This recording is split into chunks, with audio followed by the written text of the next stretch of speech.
उसका ये, तो ये सारा एक एक चीज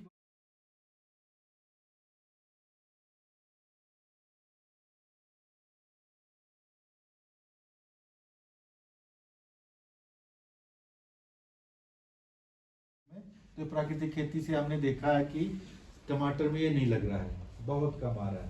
तो उस जो कर रहे होंगे उनके कम हो जाएगा आना इसका, कर रहे हैं। और कुछ जी सर, ये नेचुरल फार्मिंग और ऑर्गेनिक फार्मिंग में क्या डिफरेंस है सर? जैसे आप एचएमओ करते हैं वो भी सर क्या नेचुरल फार्मिंग की कैटेगरी में आएगा?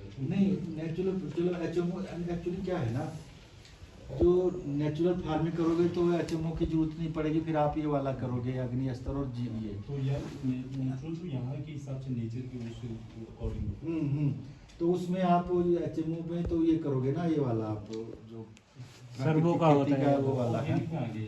हाँ, ये सब ऑर्गेनिक में आ गए, ऑयल्स है ना, ये ऑयल से आ गए ना। नेचुरल में तो यहाँ जो ऑर्गेनिक चीज़ है उसी के। हाँ, वो बनाओ आप, जैसे जीवामृत बताया मैंने, ये अग्नि अस्तर का बताया मैंने, ये सब ये वाला करोगे है ना ऐसा।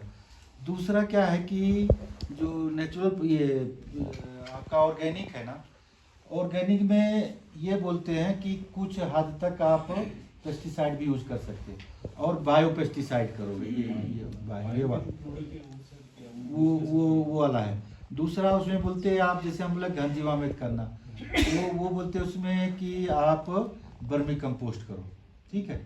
अब दोनों में डिफरेंस ये आ रहा है कि जो हम प्राकृतिक का करते हैं ना, प्राकृतिक में हम अपनी चीज़ें खुद तैयार करते हैं, सारा खुद आपने तैयार, तो जो चीज़ आपने खुद तैयार की वो आप पे भरोसा है कि ये वही चीज़ है। अब आप ये ना, उन्होंने उनके यहाँ पे एक कीड़ा होता है, इस पे जो है क्या बोलते हैं, आलमंड पे है ना, बादाम पे एक कीड़ा बहुत ज़्यादा उनके आया, तो वो यही करते हैं, ऑर्गेनिक ही कर रहे थे। तो वो जब ऑर्गेनिक कर रहे थे तो वो कीड़ा उनसे रुका नहीं, फिर उन्होंने हमारे को कांटेक्ट किया, ऊपर से ना मेल किया, वो कांटेक्ट किया। अब ऑर्गेनिक करके हमने वो कीड़ा मारा नहीं था, देखा नहीं था। फिर मैंने उनको सीधा बोला भी कि हम ऑर्गेनिक करके वो कीड़ा नहीं कंट्रोल कर पाए, हमने नहीं किया इस कीड़े से, पर हम प्राकृतिक विधि से हम कीड़ों को मैनेज कर रहे हैं।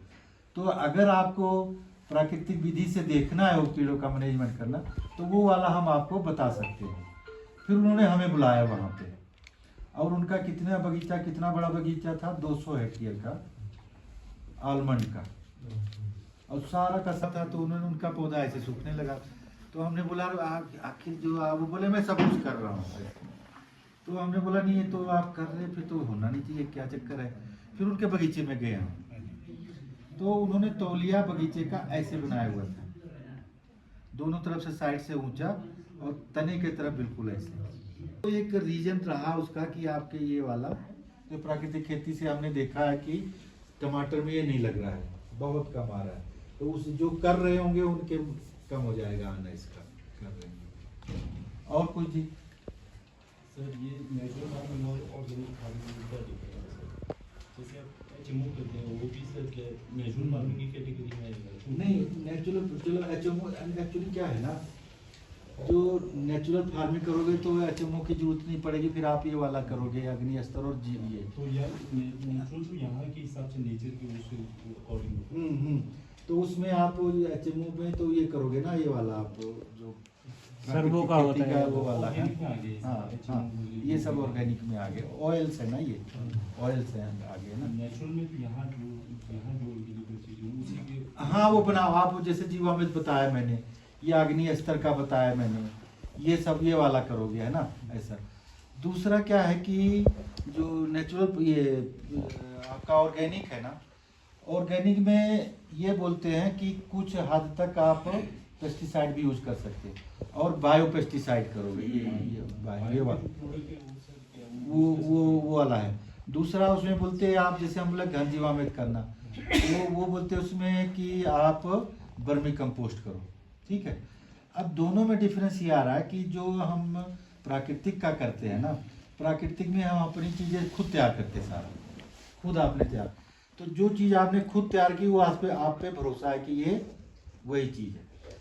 अब आप ये ना, उन्होंने उनके यहाँ पे एक कीड़ा होता है, इस पे जो है क्या बोलते हैं, आलमंड पे है ना, बादाम पे ये कीड़ा बहुत ज़्यादा उनके आया, तो वो एक वही करते हैं, ऑर्गेनिक ही कर रहे थे। तो वो जब ऑर्गेनिक कर रहे थे तो वो कीड़ा उनसे रुका नहीं। फिर उन्होंने हमारे को कांटेक्ट किया, ऊपर से ना मेल किया, वो कांटेक्ट किया। अब ऑर्गेनिक करके हमने वो कीड़ा मारा नहीं था, देखा नहीं था। फिर मैंने उनको सीधा बोला भी कि हम ऑर्गेनिक करके वो कीड़ा नहीं कंट्रोल कर पाए, हमने नहीं किया इस कीड़े से, पर हम प्राकृतिक विधि से हम कीड़ों को मैनेज कर रहे हैं। तो अगर आपको प्राकृतिक विधि से देखना है वो कीड़ों का मैनेजमेंट करना, तो वो वाला हम आपको बता सकते हैं। फिर उन्होंने हमें बुलाया वहाँ पे, और उनका कितना बगीचा, कितना बड़ा बगीचा था, 200 हेक्टेयर का आलमंड का, और सारा का सब था। तो उन्होंने उनका पौधा ऐसे सूखने लगा। तो हमने बोला आखिर जो वो बोले मैं सब कुछ कर रहा हूँ। तो हमने बोला नहीं, ये तो आप कर रहे, फिर तो होना नहीं चाहिए, क्या चक्कर है। फिर उनके बगीचे में गए हम, तो उन्होंने तौलिया बगीचे का ऐसे बनाया हुआ था, दोनों तरफ से साइड से ऊंचा और तने के तरफ बिल्कुल ऐसे।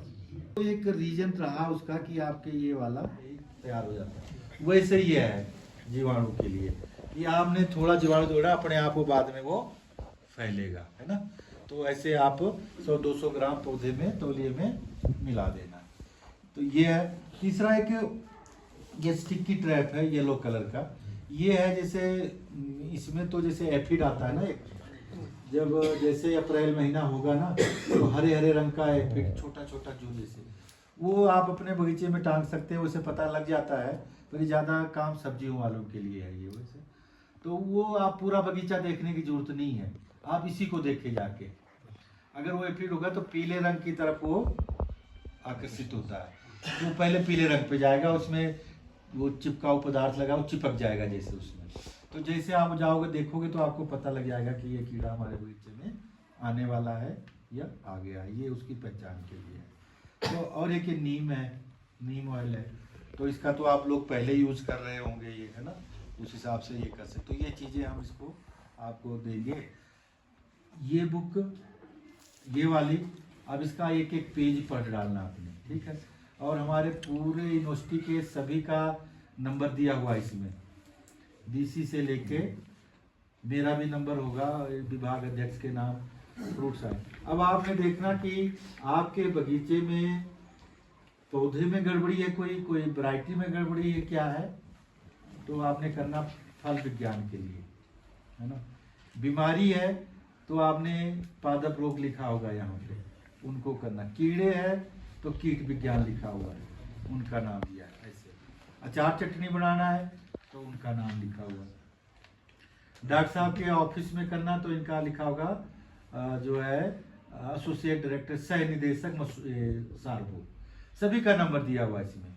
तो पूरा ये इस पे आप कंटेक्ट कर सकते हैं, ठीक है जी। ये कर, और हर एक चीज़ के बारे में इसमें, फसलों के बारे में हर महीने में क्या कार्य करना वो भी दिया हुआ है, सभी इसमें दिए हुए। तो इसको आपने पूरा पढ़ना, हिंदी में सरल हिंदी बना के दी हुई है, इसको आपने करना। ये डायरी आपको दे दिया, ये तो आपने ख़त्म नहीं करना, जेब में रख छोड़ना, अभी रख दो। जैसे अप्रैल का महीना शुरू होगा तो आपने जेब में डाल देना ये, ठीक है। और अपने बगीचे में गए और तुरंत इससे मैच करके देख लिया, ठीक है। और दूसरा ये दिया हुआ है, ये तुरंत है, ये आप क्या करोगे, इसको आप अपने घर में ऐसे लगा देना कहीं पे ऐसे, और आप दोनों तरफ इसको देख सकते हो कि क्या कौन सा कीड़ा, ये वाला आ गया, ये जड़ छेदक कीट है जिसकी बात कर रहा हूँ, ऐसे होता है ना, वो इतनी बड़ी बड़ी सुंडियाँ निकलती। तो सब कीड़ों के बारे में कैसे करना, मैनेज करना, वो हम आपको यहाँ इसको दे रहे हैं, ठीक है। उसको तो आप बगीचे में जाके आए और अपने घर पे लगाया हुआ, तो देखोगे कि यार हाँ ये तो ये वाला कीड़ा मैंने देखा, इसका क्या दिया, ये वो फल सेट वाला जो बोलते हैं वो वाला है, फिर उसका ये। तो ये सारा एक एक चीज़ बहुत इम्पोर्टेंट है और बहुत उससे बनाया हुआ हमने ना इसको करके। तो आप इसको जितने उपयोग करोगे उतने अच्छा होगा। बाकी कुछ जान इसी डायरी में लास्ट में लिख दिया हुआ, खाली पेज इस डायरी में, दूसरे बड़ी वाली में, इसमें भी है, अच्छा उसमें नोट कर लो जहाँ जिसमें नोट करना है नंबर, ठीक है। वो लिखना डॉक्टर सुभाष वर्मा, डॉक्टर सुभाष वर्मा, 94188 4188 28036 है ना भी। ये हो गया कीड़ों के बारे में, है ना, जानकारी लेंगे। डॉक्टर साहब अपना भी अगर मैं अच्छा दिन को करोगे ना तो जरूरी नहीं हम उसी वक्त नंबर उठा लें आपका। हो सकता है हम क्लास में बच्चों को पढ़ा रहे हो या मीटिंग पर, हम कॉल बैक जरूर करेंगे, है ना, वो करना। अच्छा आइए डॉक्टर विश्व गौरव सिंह चंदेल का लिखो, डॉक्टर BGS चंदेल चंदेल। 94594 47 982 94 594 47 982। ठीक है।